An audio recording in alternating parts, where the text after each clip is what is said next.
There's a real behind-the-scenes feeling in Santa Clara today because this is not just random news. This is a roster read. Kaelon Black, the guy so many people quickly called a reach, showed up way too early to ignore. Then there's a veteran wide receiver feeling the ground shift under his feet. Mac Jones got a small raise, but it says plenty inside the building. And Christian McCaffrey brings up a serious question about workload and survival.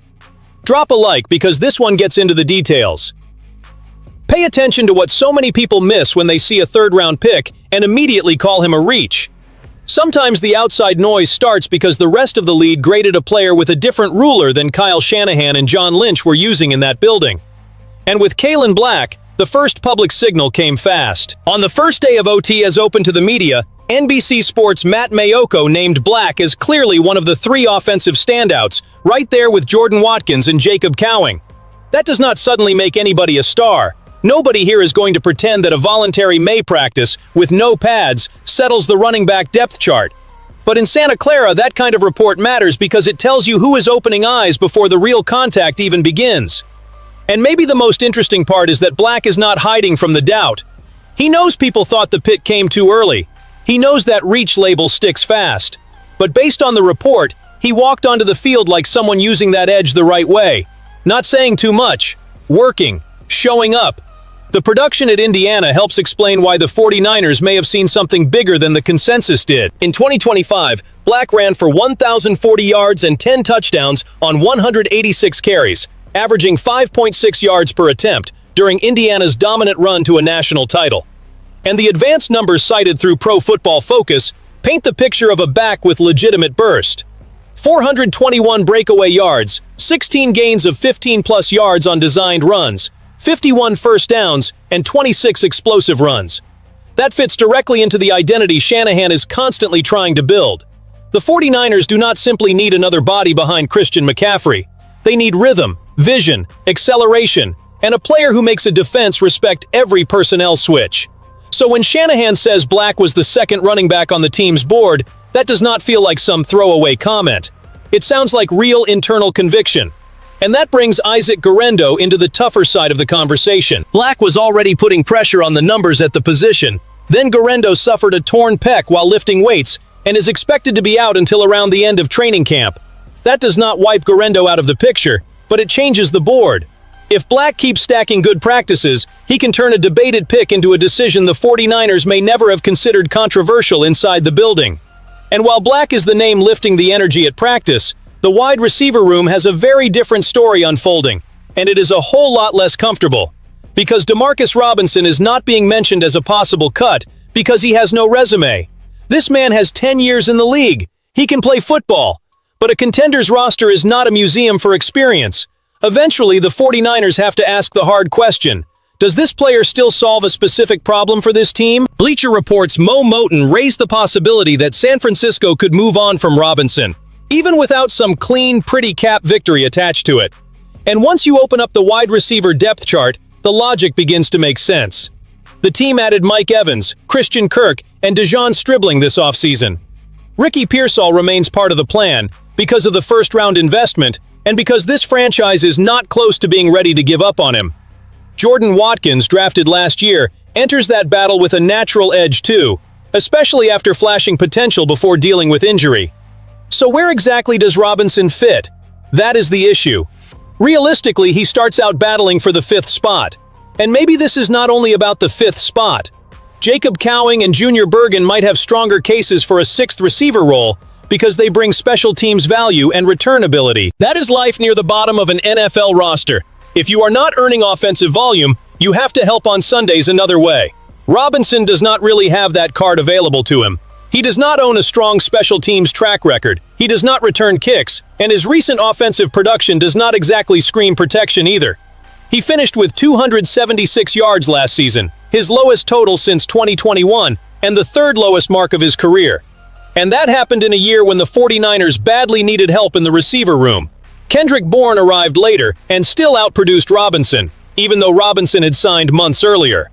That is the cold reality inside the building. Sometimes a cut does not happen because a player is bad. Sometimes it happens because his role has disappeared. At 32 years old, without major production, without return value, and without one obvious specialty package, Robinson gets squeezed by younger names, cleaner roster functions, or players who simply offer more on a 53-man game day. Financially, there is a path too.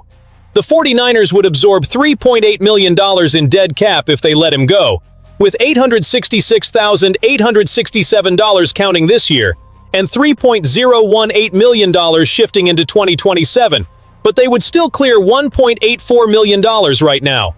It is not a flashy cleanup. It is contender maintenance. Small, technical, and maybe inevitable. If Robinson's situation tells you about the edge of the roster, the Mac Jones move tells you about protecting a season.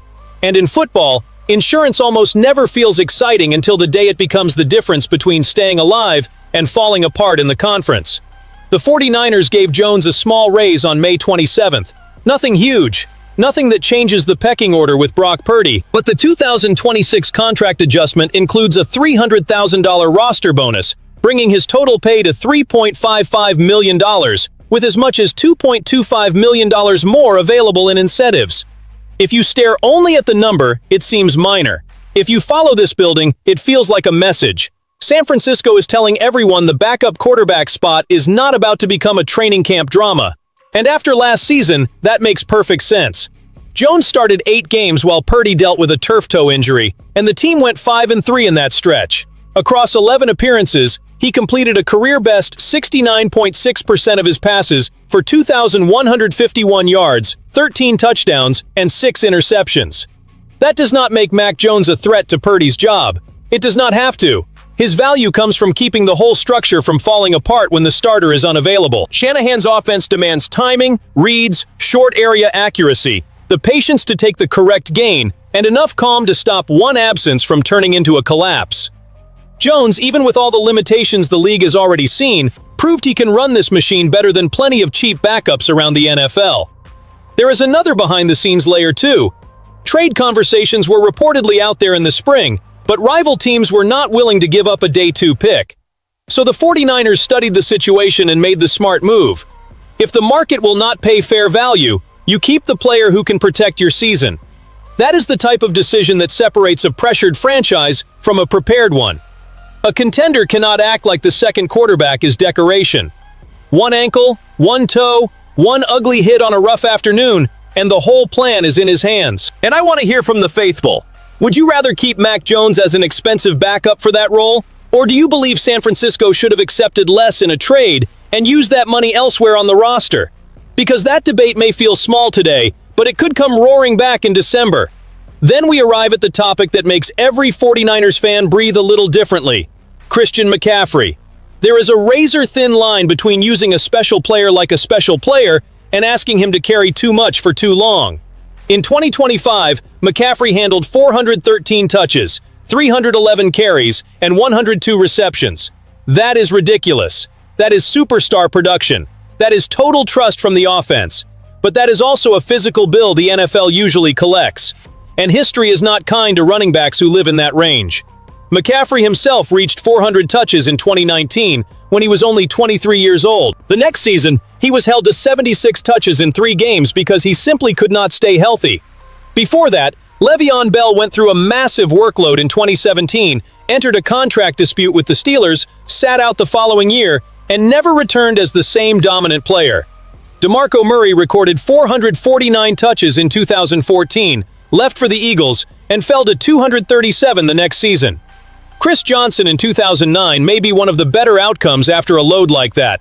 408 touches, followed by 360 in 2010, still productive, but nowhere near as explosive.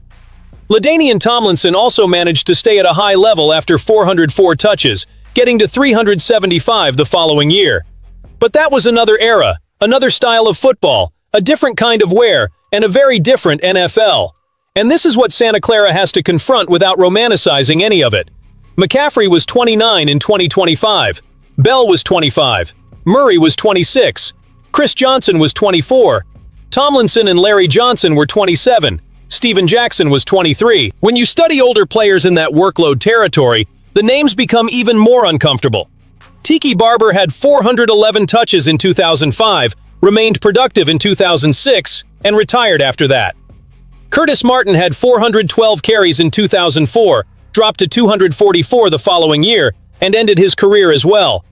That does not mean McCaffrey is suddenly breaking down tomorrow. He is different. He cares for his body like very few players do. He sees and understands space like very few players do. And he remains one of the smartest weapons in the league. But a serious contender cannot mistake admiration for blind dependence. If Kaelon Black truly develops, if this roster finds more answers in the backfield and in the short game, Shanahan's mission should be simple. Keep CMC devastating, not drained. Because the goal is not to win September on the shoulders of your best player. The goal is to reach January with him still looking and playing like Christian McCaffrey. That is the real picture of the 49ers right now. A franchise trying to squeeze every edge before the season starts charging interest. Black could become a steal. Robinson could become a cold roster math cut. Mac Jones proves quarterback depth is not a luxury. And McCaffrey reminds everybody that even the greatest talent has to be protected from the weight he carries. Santa Clara is working through the details, but details for a contender can become January. If you live this Niners team every day, subscribe to the channel, hit the like button, and comment which one of these 4 stories could change the season the most.